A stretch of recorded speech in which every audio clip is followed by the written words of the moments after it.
Assalamualaikum warahmatullahi wabarakatuh. Halo semuanya, kembali lagi dengan saya Dea Indrayani, Prodi Bimbingan Konseling Islam. Di sini dengan saya yang ingin menjelaskan suatu teori mengenai Gestalt yang ada pada mata kuliah pengantar psikologi diampu oleh Pak Hasan Abdillah. Di sini saya akan jelaskan sedikit apa sih itu Gestalt. Oke, untuk mempersingkat waktu, di sini akan saya menjelaskan di slide pertama, yaitu pengertiannya atau secara definisi. Gestalt adalah teori yang berpandangan bahwa pelajaran tidak hanya tentang rangsangan atau respon, namun juga pemahaman tentang suatu masalah yang dapat menarik suatu kesimpulan baru yang lebih berwawasan. Jadi, kesimpulan sedikitnya untuk definisi Gestalt ini tuh dimana suatu proses yang dimana melakukan suatu percobaan-percobaan yang menarik suatu konsep lebih luas lagi. Selanjutnya di slide kedua dijelaskan di sini prinsip-prinsip teori Gestalt. Yang pertama ada mengalihkan aktivitas. Yang kedua, kesuksesan dalam pembelajaran dipengaruhi oleh kemauan, harapan, dan keinginan peserta didik. Oke, yang pertama ini mengalihkan aktivitas, di mana seorang peserta didik ini itu dilatih untuk mencoba hal yang lain untuk fokus kepada terapi Gestalt ini. Jadi dari kesimpulan ini yang dimana menghadapi masalah itu diiringi atau biar tidak tertumpuk-tumpuk itu, jadi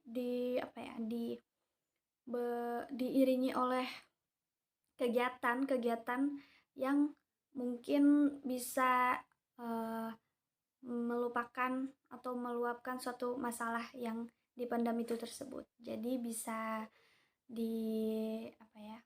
gak terlalu dibebankan. Baik, yang kedua yaitu kesuksesan dalam pembelajaran dipengaruhi oleh kemauan, harapan, dan keinginan peserta didik. Di sini tahap-tahap yang prinsip di teori Gestalt ini tuh memunculkan adanya kemauan dari peserta didik itu gitu loh. Jadi ada rasa keinginan atau belum gitu. Kalau sudah ada, baru buatlah harapan itu serta keinginannya apa untuk mencapai hasil yang maksimal. Baik, yang ketiga ada di slide ketiga. Di sini dijelaskan tokoh teori Gestalt menurut Wolfgang Kohler. Pandangan beliau ya. Di sini ada eksperimen penelitiannya tuh terhadap hewan yang simpanse, yang dimana untuk meraih pisang yang diberikan Wolfgang Kohler ini.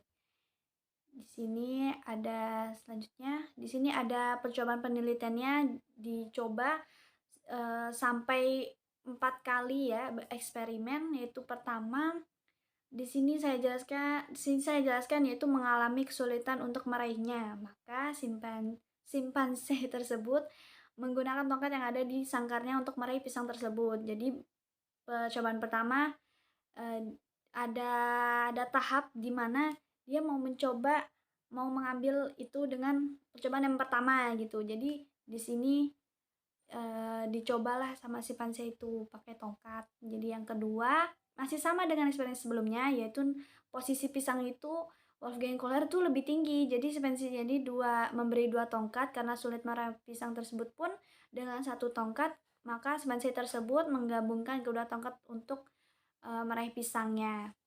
Oke, yang ketiga berkelanjutannya masih eksperimen yang ketiga, namun Wolfgang Kohler merubahnya bentuk tongkat itu menjadi bentuk kotak, dan simpanse pun menggunakan kotak tersebut untuk memanjat dan meraih pisang.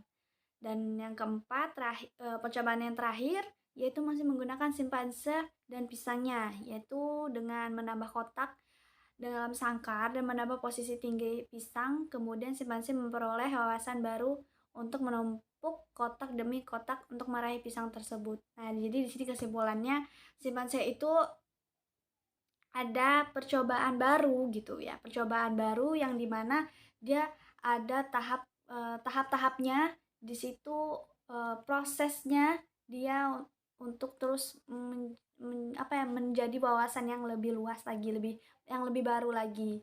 Jadi bagaimana untuk mencapai hasil yang dia mau itu. Jadi ya dia mau pisang itu ya di mana dikasih sudah kisi-kisinya ya dia dia tinggal tinggal ikuti aja apa yang dia lihat di depannya itu.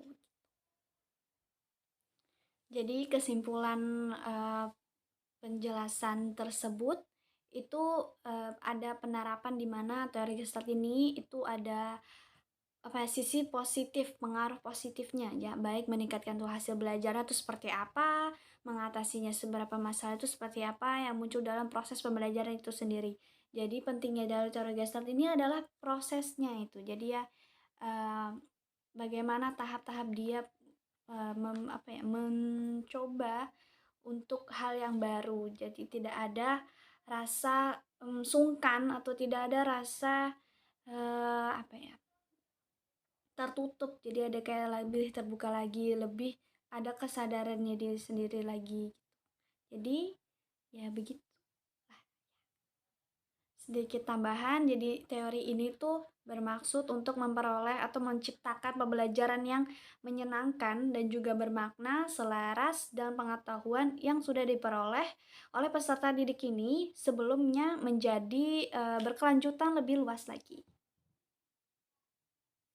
Maka yang perlu garis dibawahi di dalam teori pembelajaran Gestalt ini yaitu adalah uh, tidak hanya suatu prosesnya gitu ya. Jadi ilmu ataupun pengetahuan yang mentransferkan itu perlu juga memperhatikan pola perilakunya, maka dan juga keterampilannya seseorang yang memiliki karakteristik dari tipe-tipe orang-orang lain yang berbeda gitu.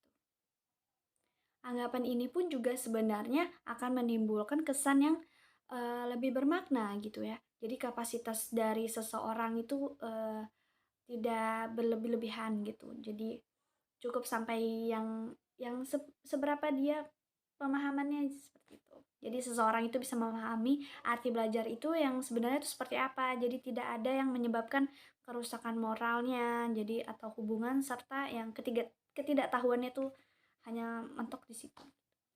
Oke. Sampai sini saja bisa saya jelaskan. Mohon maaf sekali apabila masih ada kekurangan atau lebih kelebihan atau yang saya udah jelaskan di sini. Saya pamit undur diri. Wassalamualaikum warahmatullahi wabarakatuh. Bye.